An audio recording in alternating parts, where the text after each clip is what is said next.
Today, we'll be taking a look at Middle-earth: Shadow of War on the PS4 and the Potato Masher. If you don't know, the Potato Masher is a $375 PC custom built in 2014 and designed to compete with the PS4 for the rest of its life cycle. The goal is not to pick on consoles, but to show that PC gaming can be just as good or better for the same money. This may also be useful information for anyone gaming on a budget PC who is considering buying this game. You can also check out my test of the game on the Potato Masher Pro, my side project that competes against the PS4 Pro. Okay, let's get to it.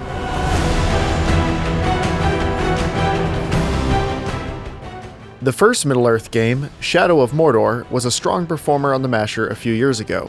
I'm happy to say that the sequel is also well optimized, fun, and very scalable across multiple types of hardware. I hear the endgame can get grindy if you buy loot crates, so this isn't a commentary on the gameplay itself, just the graphics, because I haven't gotten that far in the game yet. The PS4 version of the game uses a dynamic resolution buffer that keeps the frame rate at a consistent, locked 30 FPS most of the time. The resolution doesn't appear to drop any lower than around 900p from what I can tell, and the only area where it didn't look like the dynamic resolution was capable of keeping to a locked 30 FPS was during a very intense part of the opening chapter, which you can see here. On the Masher, I'm running a mix of very high, high, and medium settings. You can see them here, and for the purposes of this comparison, I'm calling it high overall. The PC gets a very robust setup for the dynamic resolution option. You can choose what frame rate you want to lock to from over 15 options. You can use VSync that isn't necessarily tied to the frame rate you want the res scaler to keep you locked to, and you can use a max FPS option if you just want a cap. Not only that, but they all work really well together. It was only a year or two ago that very few PC games had any resolution scaling options, and now it seems like most AAA games have at least some sort of dynamic resolution support built in. In Shadow of War, not only is that support there, it's really good. Here's the Masher running at high settings with no dynamic resolution scaling. You can see the GPU usage varies a bit, but overall the Masher is certainly capable of hitting a smooth frame rate with no scaling. However, good dynamic resolution scaling can just be a safety net that keeps the experience seamlessly smooth without drastically affecting visual quality. In this game, that's how it works with one exception. Compared to the PS4 version of the game, the PC version does seem to have slightly more aggressive scaling. That means that if resolution needs to drop to maintain a locked frame rate, it might drop a little farther than on the PS4 version. However, it also appears to drop less often, at least what I can tell with the naked eye. So here you can see the Masher compared to the PS4. There are more lights and dynamic lighting effects on the Masher, but in this dark scene, the only thing other than the lights that really stands out is that the PC looks softer. The frame rate's fine and the GPU isn't maxed out, but the resolution is definitely lower. I also saw soft resolutions during this large battle sequence, but the PS4 also looked like the frame rate dipped from time to time during this part while the Masher stayed solid, so it looks like there's still a little bit of a trade-off. The softness wasn't that bad, and it's great to have an option to keep the frame rate solid no matter what, but I do want to bring up differences no matter how small. Switching to this outdoor scene, both platforms are running at 1080p, and you can really see the differences in graphic settings between the Masher and PS4. While the main character appears to be almost identically high quality between both platforms, that's one of the only real similarities. The Masher has higher quality textures, more accurately diffused shadows, much better ambient occlusion that feels more natural and less like a post-processing effect, greater draw distances for landscapes, vegetation, and characters, higher quality meshes, higher quality lighting, and of course, more anisotropic texture filtering. All that is not to say the PS4 version looks bad, because it doesn't. It's a good-looking game still, and at first glance during gameplay, neither platform looks significantly better than the other. However, the Masher does have the edge in most visual comparisons, and it matches the PS4 and others.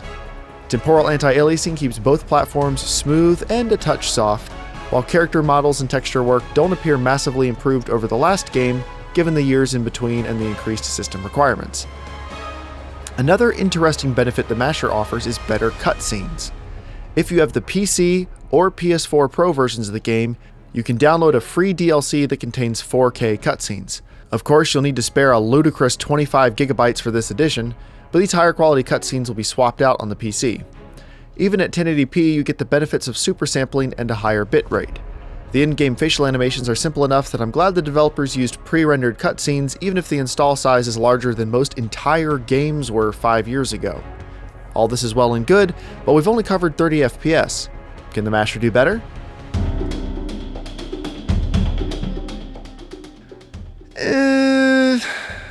Kinda. At 1080p, low settings, and the dynamic resolution scaling sometimes dropping to what looks like about 1600p, yes, the Masher can do a locked 60 FPS. So what do you lose? Well, the lighting, textures, shadows, and basically everything else is noticeably downgraded, and of course the resolution looks a bit lower at times. Does the extra frame rate make up for it? Well, for a hack and slash action game, you'd think 60 FPS would be worth it no matter what, right? On the right is the PS4 at 30 FPS, and on the left is the Masher at 60 FPS. You can see the added fluidity and smoothness to everything happening, even though the visuals themselves are noticeably much worse. Which is better? In my opinion, in this case, on this PC, I'd rather play at 30 FPS with the higher visual settings. The nice thing about the Masher is you do have the choice. You also have the choice to play at resolutions better than 1080p.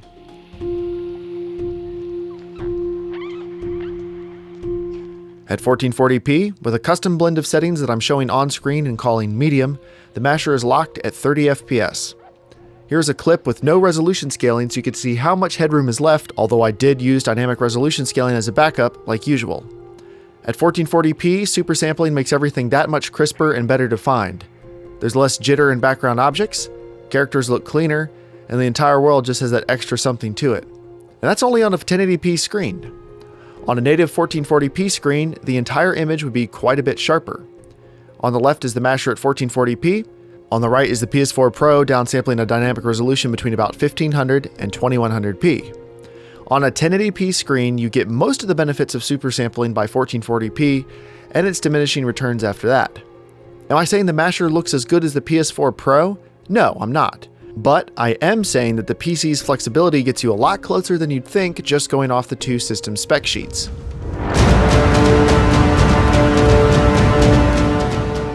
Dodgy endgame loot box grinding aside, isn't it nice when a game comes out with no major problems on any system, looks good, plays great, and is a worthwhile experience on every major platform?